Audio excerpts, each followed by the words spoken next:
On this edition of the UCM Sports Page, we highlight the Jennies softball team with interviews from junior Emily King and longtime head coach Susan Anderson. We also shine the spotlight on a couple of groups that often fly under the radar, including the Spirit Squads. All this and more coming up on UCM Sports Page.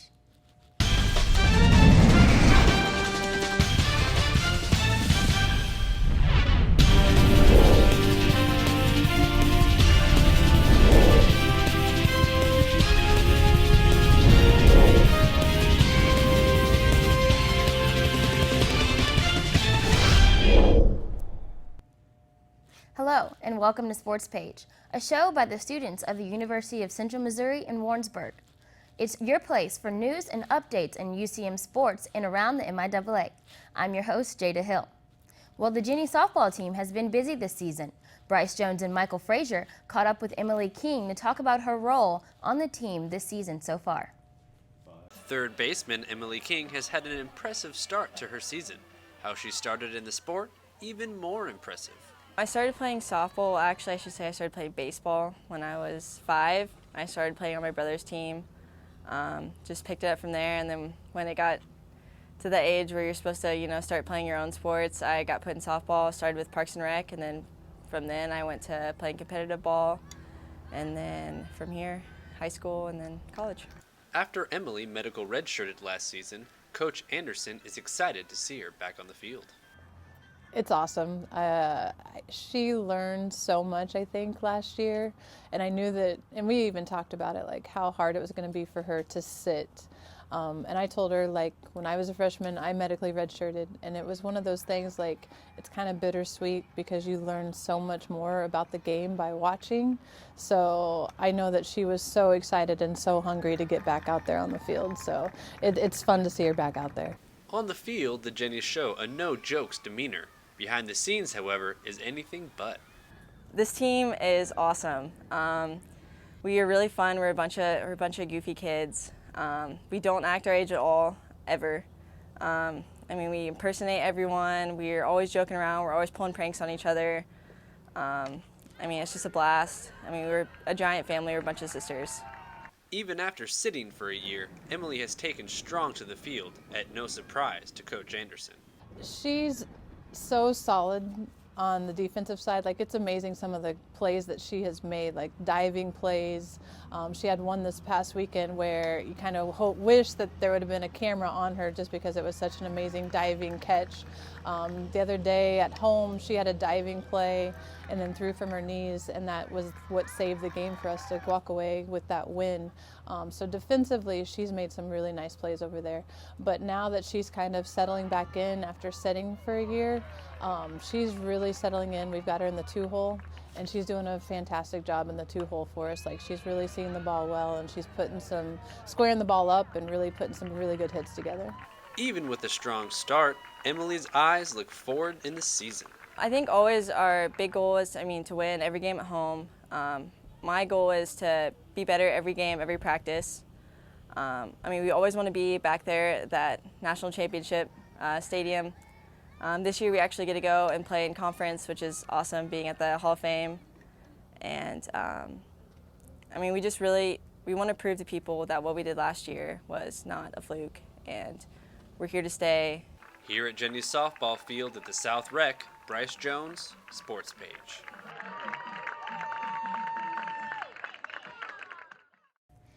Emily has had a strong ride with the Jennies over her college career. Good to have her back this season. Of course, the #1 influence in athletics is the coach.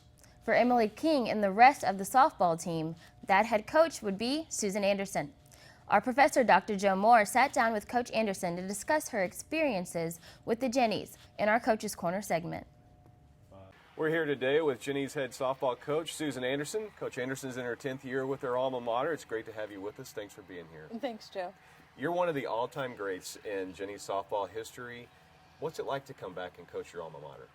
It's honestly one of the most special things ever. It's amazing to see how life can take you full circle with coming here as an undergrad athlete, getting my master's here, helping Coach Summerall as a GA, and then going out and being a head coach, and then the next thing you know, life brings you back and you're back at your alma mater. But yeah, there's so much pride and passion, and even like Lauren Sigwing Curtis, who's my assistant coach, same thing for her. Like, she's a fellow alum from playing the game as well. So I think it's truly special to have our staff where we are alums from here, and it's something really special, very, very special.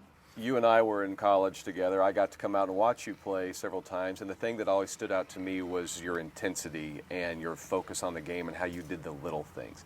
How has the game changed since you played?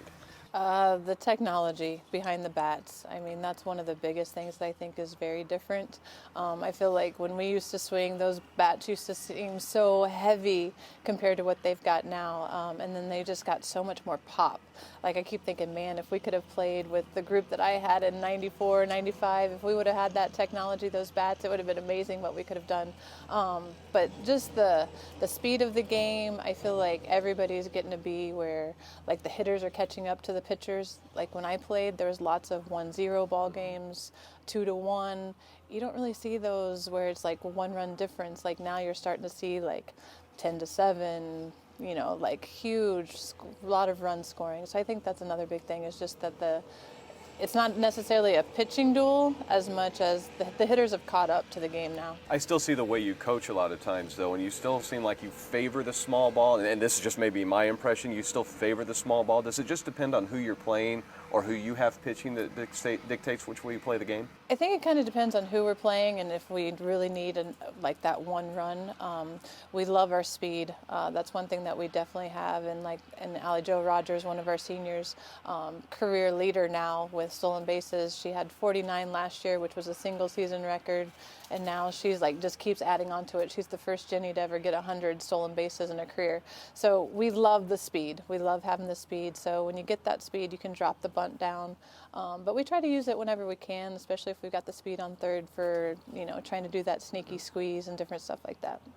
You were both an All-American and an academic All-American, the full package when you were a student athlete. You've coached All-Americans and academic All-Americans. What's more satisfying? They're both satisfying. I was going to say, I don't know if you could really say one over the other.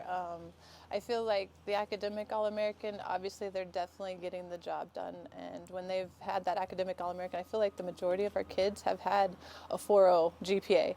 And I mean, that is huge to say that you're coming away with a 4.0 through 4 years of college, because a lot of times it's been our seniors that have come away with that.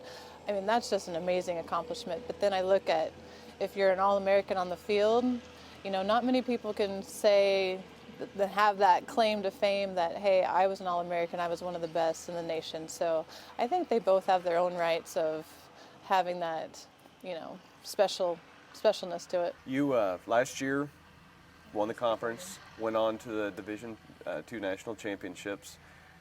How's this year's team compare to last? I know you lost all of your pitching from last year. You got some young kids coming in. You lost a big hitter in Jackie Prater. How does this year's team compare? Very different. Like, I feel like we're still kind of learning about ourselves, and got a lot of new young faces out there. And honestly, like, yes, we lost all of our pitching, and the pitchers that we have out there, I feel like they remind me of the Katie Shockley and the Jackie Prater, like when they were freshmen. So it's going to be amazing to kind of see them transform, just like what Katie Shockley and Jackie Prater did when they were seniors. Hopefully we can, you know, make that run again. Last year we were pretty solid in our lineup. It reminded me a lot of our 94 team, just because we had power hitters, we had the gap-to-gap hitters, we had the speed, we had the pitching. Like, everything just clicked, and it was one of those, like, once we went to Florida and we went on that huge run last year, that's when they started truly believing, like, hey, this team is really special. This year's team, yes, we've got a lot of new faces inside the pitching circle. Behind home plate, we lost Carly Rose because she went on to dental hygiene school. So we've got Allie Dishinger back there. She's a young one. She's a sophomore. It's the same thing. She's kind of learning the ropes, trying to, you know, figure out the college game, taking leadership back there behind the plate. On the infield, we have Allie Jo Rogers at shortstop as a senior. We've got Lauren Mabe, who was an all-region player, all-conference player at first base. But then We've got 2 new people because Emily King was our redshirted last year. So we've got a couple new people, and then we've got a freshman over at second base. Then out in the outfield, it's little Alex Linhart. That kid, she's coming in clutch just like she did last year. She was huge, and she's coming in clutch. And then we've got some other sophomores out there. So we're very young compared to what we were last year. So we've had lots of learning moments this year, and we're hoping like we can really carry those learning moments and really just go on a wildfire this last month of April, because this is when it all counts. Like, we got to finish strong here. Young team this year that's had some success and doing well. Bodes well for the future that they're getting the success and getting the opportunity this year. Let's take it one step further for the future. You have 2 daughters, Tegan and Landy. What do you think about coaching them someday? We'll see. I was going to say, right now, Tegan absolutely loves softball, but she loves volleyball, loves basketball, and that's something that's really, that goes close to my heart, just because I love kids that play multiple sports rather than just going one sport direction, because I feel like that's something else that's kind of changed in this world, is there's been a lot more sport specialization, where right now I love it that she's loving softball. And so we'll see. Like, I've made comments to her about college, and she's like, that's a long ways away. As long as she's having fun, that's all that matters. But we'll see. We'll see if she would be up for it. That would be awesome. Coach, thank you so much for sitting down with us today. I'm Joe Moore. She's Coach Anderson. Back to you guys in the studio. It's great to have a head coach like UCM alum Susan Anderson return with such passion, love for the game, and love for the school. We're going to have a quick break now, but when we come back, we'll take a look at our spirit squads here at UCM. Marquise Jones will bring us the news and notes. I choose red to blaze my own trail. I choose red to be with students and faculty who make me feel at home. I wanted a university with a big picture perspective. That's why I chose red. Why do you choose red? Choose red. Choose red. Choose the University of Central Missouri. Choose red. Can I do that? Is that allowed? What if television could remember the heroes we honored, the music we danced to, the dreams we chased? The hope still lives, and the dream shall never die. No one tells our nation's story like PBS. Give to your PBS station and help bring America's story to life. Welcome back to Sports Page, your outlet for UCM sports. When looking at the world of sports, people often overlook dance teams and cheerleaders. Both crews play a much greater role than the most fans realize. Reed Karsick has the story. The UCM Spirit Squads are always getting the crowd up and on their feet. You can't miss the mule kickers or cheerleaders on game day, but what all goes into being on one of UCM's own Spirit Squads? I look for potential. I want them to be coachable. I want to be able to tweak them and teach them how I would like my cheerleaders to look. When a girl comes from a high school team and they make a college team, no matter what college they're going to, they usually come from being the best of the best on their team. And so it's kind of like starting over, so they have to be able to be coachable. You have to be able to tweak them, help them learn how to start over. And when it comes to starting over, having male cheerleaders is a new thing to most girls coming into college. The guys are crucial to everything. I mean, we would not be the squad that we are without our guys. And, you know, co-ed stunting as opposed to all-girl stunting is totally different. So it's kind of fun whenever you get into college because you have to relearn it. And for a lot of us, we like to learn, we like to progress. And so it's kind of a new challenge every year, and it's fun to see girls really develop into stunting with guys, and same thing for the guys. The guys are really there to stunt. That's usually what they want to do. I don't have my guys do motions. They really just want to be there to throw the girls in the air and to teach them how to fly high. So that's the difference between the two. Cheering for multiple sports, there are different rules on what you can do. During football season, we're allowed to do 2.5 high pyramids and more elite college stunting. During basketball season, because of hardwood floor, we're limited. We're only allowed to do 2 people up instead of 2.5. So it limits us, so practice is run completely differently. We work on a lot more co-ed stunting during basketball season than we do during football season. Football season, we focus on pyramids. We're a really big part of motivating the team, keeping everybody positive, and really working towards a common goal. And speaking of a common goal, the Mule Kickers also go out to get the crowd energized and entertained.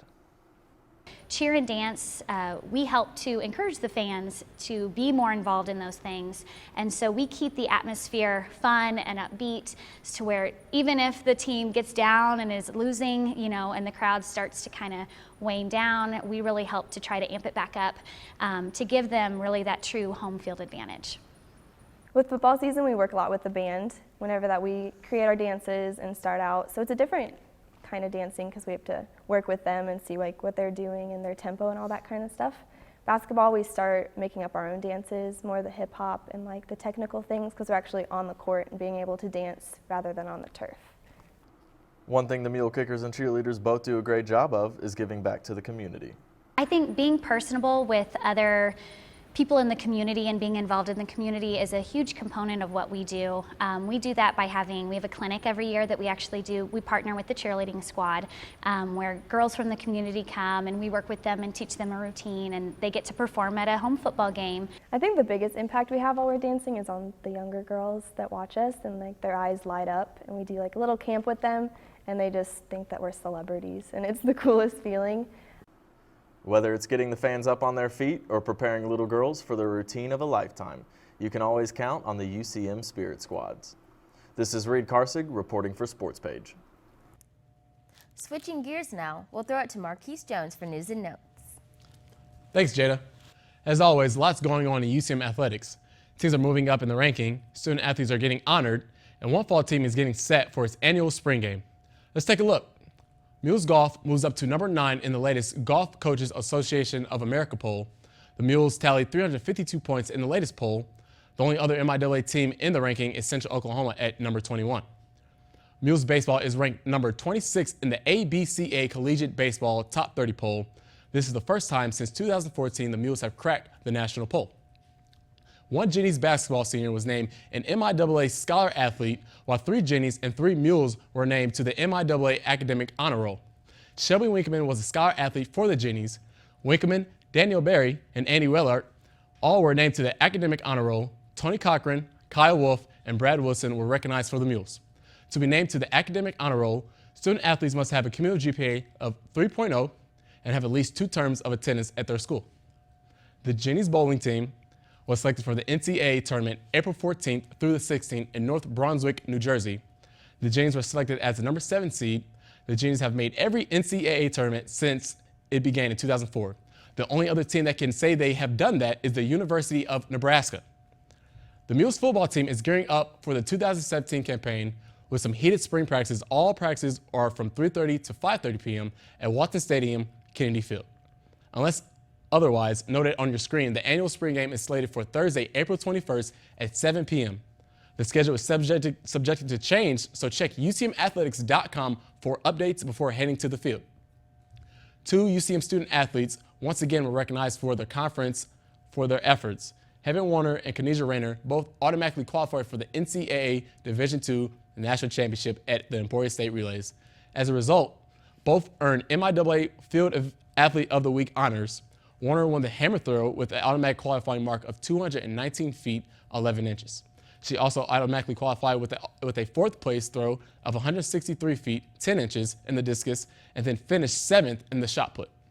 Rayner set a new school record in the hammer throw. He automatically qualified for nationals with a throw of 223 feet and 10 inches. Former UCM student athletes Becky Belan and Erica Zernetsky and Delaney Walker will be inducted into the MIAA Hall of Fame. The induction ceremony is Wednesday, June 1st in the Truman Forum Auditorium at the Kansas City Public Library, Plaza Branch. Reservations for the event are available by visiting the MIAA.com. For more on these stories and for all UCM athletic notes, news, results, and stats, you can log on to UCMathletics.com. Jada. Thanks, Marquise. We're going to go into another break. When we come back, we will take a look at one of our trainers in the athletic department, and we'll hold our Hot Topics Debate segment, Central Side. Stay tuned. I grew up in a small American farming town. Didn't have a lot. I lived with 7 siblings in a single wide trailer. I just felt like, why couldn't life be better for me? I remember to this day, I turned on the TV and saw Les Mis on Great Performances. The music was so powerful. I believed that I can do that. It truly inspired me. Today I have a full-time career, but I also have a dream, to sing in a prestigious opera company. It takes work, time, dedication. Sharing my love for music with people gives me joy. PBS helped me think anything's possible. Now I really know what I want in life, and that's singing. PBS gave me the confidence to take a chance in myself. Everyone can see how hard athletes and coaches work, but not everyone can see those behind the scenes. Marquise Jones sat down with student-athlete trainer Johnny Good to talk about his experience at UCM. Being a college athlete is very time-consuming, and being an athletic trainer can have the same demands. For junior track and field sprinter Johnny Good, business is always booming because he loves the challenge of being a UCM athlete and can give back to the athletes by being an athletic trainer as well here at UCM. I chose athletic training because I wanted to help athletes with their injuries. Being an athlete myself, I know how frustrating an injury can be, so I want to help athletes get back to their sport as quick as possible. Being an athlete is a privilege to Good here at UCM, and he puts his heart on the line 24/7. I love track and field because it pushes my body to the limits every day, both physically and mentally. I love racing, I love competing, and I love being with my teammates and just putting everything out on track. I run the 100, 200, 4x4 relay, and occasionally the 800. My favorite race is by far the 4x4 relay. It's the most exciting race. It's always a close finish, and it's a team event, so everyone gets hyped up for the 4x4 relay. By being an athlete and an athletic trainer brings a heavy schedule, and Good loves the challenge and wouldn't change any of it. It's definitely time-consuming. There's not a lot of free time. In the mornings I got classes, then my clinical rotations in the afternoons with the sport I'm assigned to, and then after all that I still got to do my own track practice. So I train, I lift, and then get home late at night. Still got to do homework, still got to study. So it's a lot of time that you got to put in there, but I'm fortunate to have a coach that understands that, and he always preaches academics first. Applying to all 32 NFL teams was a risky move for an internship, but that didn't stop Good as he landed an internship with the New Orleans Saints last summer. The best experience with the Saints is just gaining more confidence and experience in my skills. The athletic training program here at UCM has definitely prepared me well enough to perform at this internship. They taught me everything I needed to know. Just working with the players, kind of building relationships with them. We got to work one-on-one with them during rehab, and then being with the team in the locker room and the sidelines during the preseason football games. It was pretty exciting. With graduation approaching, Good plans to keep pushing himself by landing a career in athletic training in the NFL. After graduation, I definitely want to pursue the NFL even more, be a full-time athletic trainer for any NFL team. So, our program director, Dr. Hughes, for athletic training, he always tells us don't settle for being average. So that's something I definitely listen to every day. Reporting for SportsPage, I'm Marquise Jones. As an athlete myself here on campus, I can honestly say that I appreciate all the work that Johnny Good and other trainers do. Well, now it's that time for me to turn over the reins to Marquise Jones and Tremaine Fisher for our Hot Topics debate segment, Central Side. Gentlemen, take it over. Welcome to Central Side. I'm with my special guest today, Tremaine Fisher. As it is crossover week here for Central Side and Campus Chatter, we couldn't have Ricky today, but I'm glad you're on the show because you weren't on Campus Chatter on Monday, but we have you now today, so this should be interesting. We have 3 topics for Tremaine today, so let's get started. A shot heard around the world. What do you think about the NCAA championship game and its final last Monday night? Was it the greatest NCAA championship game that you've ever seen? I mean, it's an honor to be here, of course, coming over from Campus Chatter. I just want to say, I guess starting off, it definitely was the best ending to a championship game I've seen. It was a great play by Archie Diacono, pressing the defense, scooping it to Chris Jenkins, and getting a wide open 3 look for the win. And you said Monday on Campus Chatter it would come down to Marcus Page having to make a shot, and he would shoot that shot, and like how that would play out. That's exactly what happened. Marcus Page made a great play before the acrobatic three. Acrobatic three, and then comes right back, and they get a three to win it at the buzzer. It was definitely an exciting play. I enjoyed it for sure. I just want to say I did not give enough credit to Villanova this entire season, and they came out, destroyed the Big 12. They beat Kansas, destroyed KU. Then they played the second best conference, probably in the ACC, and beat North Carolina in the championship. So they definitely was the best team, and they played like it the entire tournament. So congratulations to Coach Jay Williams and his players. They did a great job. Villanova actually played 4 of the top 10 in the tournament. That's more than any other team ever in history. And I think I give props to Villanova. I congratulate them. I'm a North Carolina fan. You're an OU fan. We talked about that. And I thought Page had it locked after that three, but Ricky called it. He actually called the score correctly, and he called it by a game-winning three. So shout out to Ricky on that one. Topic number 2, we got 4 wins now for the Golden State Warriors. Is there a chance that the Golden State Warriors can break the 96-97 Bulls all-time record? It's definitely a chance. They got to win 3 of their next 4. And just looking at their schedule, they were upset last night by the Timberwolves at home. It was their second straight loss at home. We haven't seen that since last season, and that was early in last season. So there was a second team to go in out of 55 tries to go in and beat Golden State at home. So it was a great job by the Timberwolves, a young team. We saw Shabazz Muhammad put up 35, Wiggins 33, Towns 20 and 12. So another double-double for him. So the Timberwolves are on the rise, and they showed it last night as they upset the number 1 team in the NBA. Yeah. So honestly, number 1 team, Spurs still have a chance to get that number 1 seed locked for the playoffs. And I talked to Reed Carson today. He said, Pop, he doesn't really care about the seeding just in case they get into the playoffs. They're in, but actually Golden State only has to lose to Spurs once for the Spurs to secure that spot in the playoffs. So there's a chance here. They have to win out, and it's going to be tough. They have the Spurs twice. They have the Grizzlies twice as well. Both they'll be playing at home and then away. So it's gonna be a tough Final 4 games for them. They have the Spurs tomorrow night, and it's at home. Like I said, they've been struggling at home lately, so we'll see what happens. And like we said earlier, I said Golden State will probably get it by 1 game, but I don't know if that's gonna happen. Now they got 2 tough home games left and 1 away game against San Antonio. So it's gonna be tough for the Golden State to break this record. And following with our last question, we got some honors going on here for UCM basketball. Brazil bound we're talking about here. UCM Mules players Jacob Lawrence and Spencer Reeves have been selected to play for the USA Division II men's basketball team in 2016 Brazil tour.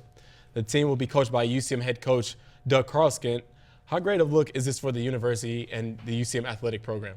Oh, it's definitely an honor for UCM athletics all around to get your men's basketball coach to go and coach this national team going on a tour to Brazil. Then we got 2 players represented as well. I got a chance to check out the roster of the team, and it's only 1 freshman on it, and that's Jacob Lawrence from UCM. So that just is a test to the season he had and the career that we're in store for with him here at UCM. And then Spencer Reeves was the other mule, and he's a transfer sophomore. Showed some great highlights this season. I think he has a future. Then just to look at the MIAA as a whole, it was also a Nebraska Kearney player made the roster, and 2 Northwest Missouri State players made it too. So that shows you how competitive the MIAA is in itself, that they had 5 players total make this national D2 ranking team. And it's actually very impressive for us because you got a freshman in Lawrence, and then Spencer, their first years here. So they're going to play for Carlskent over the summertime. So that means more experience for them to get to know Carlskent's philosophy with basketball and what it is to be a mule here. And that's over the summer. So they're going to come back here, and they'll be probably the top leaders for next year as well, since they played with him over the summertime. So you can expect big things out of the Mules program, but also other people. I see you got some Nebraska Kearney players. You got Ty Danielson on there. I seen him in the tournament. He's a phenomenal player. He had 34 in a crucial game in the MIAA tournament semifinals. So it's going to be another great summer for those Mule players and for the rest of the team next season. Well, that does it for Central Side. We're going to take it back to Jada. Jada? Thanks, guys. Well, that's all the time we have for today. Be sure to follow us on Facebook, YouTube, and Twitter to keep up with our schedule and broadcasts. We appreciate your viewership and hope that you enjoyed the show. Be sure to tune in for our next show when we showcase the bowling team and highlight more of our UCM seniors. I'm Jada Hill. From all of us here at SportsPage and the UCM Media Network, see you next time.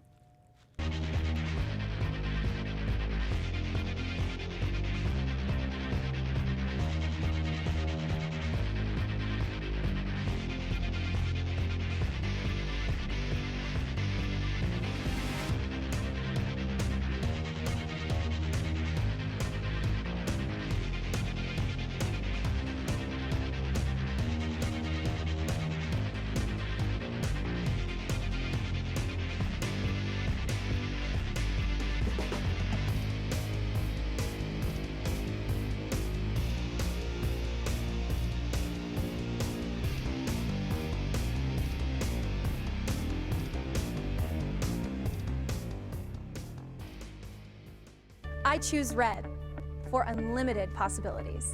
I choose red because my family is less than an hour away, but I still get to be independent. I get to apply my classroom experience to my everyday life. That's why I chose red. Okay, that'll work.